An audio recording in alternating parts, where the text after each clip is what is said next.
નમસ્કાર વિદ્યાર્થી મિત્રો, સ્વાગત છે આપણું આપણી YouTube channel my dear student with Jignesh sir. આપણે અગાઉના લેક્ચરની અંદર પ્રસારમાન એની થિયરી વિશે આપણે અભ્યાસ કરેલો હતો. તો ચાલો આપણે એના દાખલાઓને આગળ ભણવા માટે જઈએ.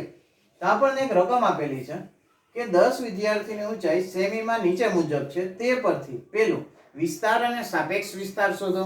બેયનું સૂત્ર આપણે આગળના લેક્ચરમાં જોઈ ગયા છીએ.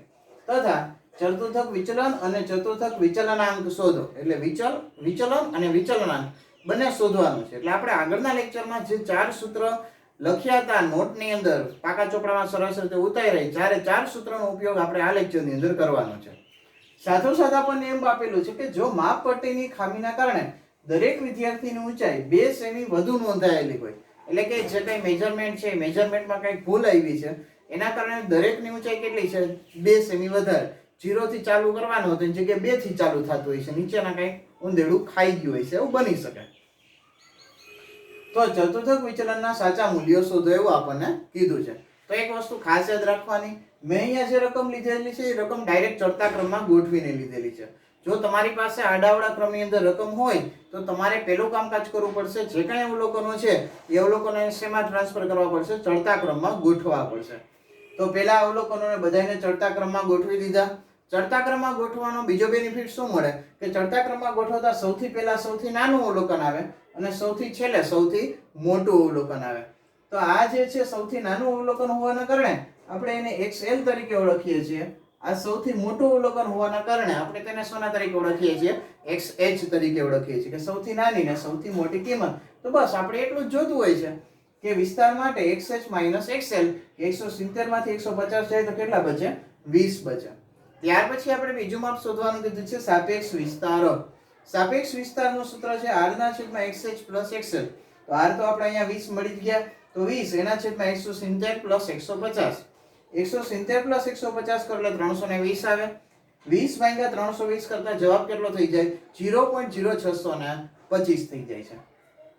આ ગણતરીની દ્રષ્ટિએ આપણને ખૂબ જ સરળ લાગે છે. જો તમે ચડતા ક્રમમાં સાચા ગોઠવા હોય તો લગભગ કાંઈ પ્રોબ્લેમ આવવાની શક્યતા રહેતી નથી. ત્યાર પછી આવે છે ચતુર્થક વિચલન માટે. તો ચતુર્થક વિચલનનું સૂત્ર શું છે? તો Q3 + Q1/2. તો Q3 + Q1/2 જ્યારે હું કરવા જાઉં તો મારી પાસે Q3 અને Q1 નથી. તો પહેલા તો મારે Q3 ને Q1 શોધવા પડે. તો Q1 નું સૂત્ર છે n + 1/4 માં અવલોકનની કિંમત. સાહેબ આ સૂત્ર તો આપણે ઓમાં નહોતું આવ્યું, ઓમાં નહીં, આગળના ચેપ્ટરમાં આપણે ભણી ગયા છીએ. તો હવે આપણે બધું કોઓર્ડિનેટ થતું રહેશે, તો તમારે દરેક સૂત્ર યાદ રાખવાના રહેશે.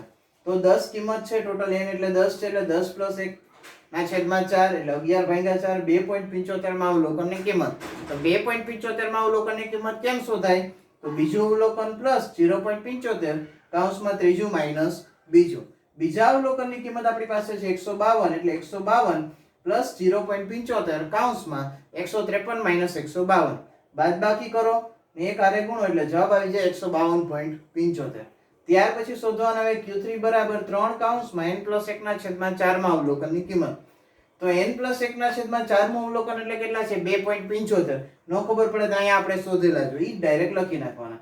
એટલે 8.25 થઈ જાય. 8.25 એટલે શું થયું? તો 8મું અવલોકન પ્લસ 0.25 કૌંસમાં 9મું માઈનસ 8મું. તો 8મું અવલોકનની કિંમત છે 167 પ્લસ 0.25 કૌંસમાં 168 માઈનસ 167.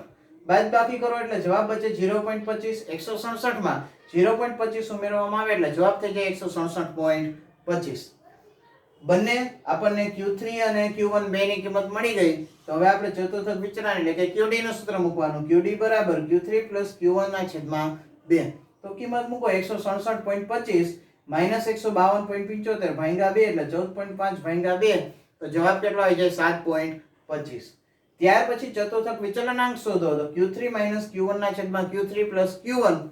તો બેયની બાદબાકી કરો, છેદમાં સરવાળો એટલે કે 14.50 ભાગ્યા 320 એટલે જવાબ આવે 0.045.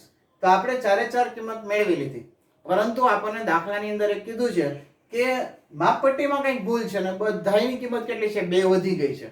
તો એક વસ્તુ યાદ રાખવું કે આ જે માપ રહ્યા ને એ ઉગમ બિંદુના પરિવર્તનથી સ્વતંત્ર છે, જેના કારણે જવાબની અંદર કોઈ પ્રકારનો ફેર પડશે નહીં. હા, તમારે ટ્રાય કરવી હોય તો કરી જુઓ કે આ બધાયમાંથી ધારો કે તમે 2 કાઢી લ્યો તો 150 માંથી 2 કાઢો તો કેટલા થાય? 148. અને 170 માંથી 2 કાઢો તો કેટલા થાય? 168.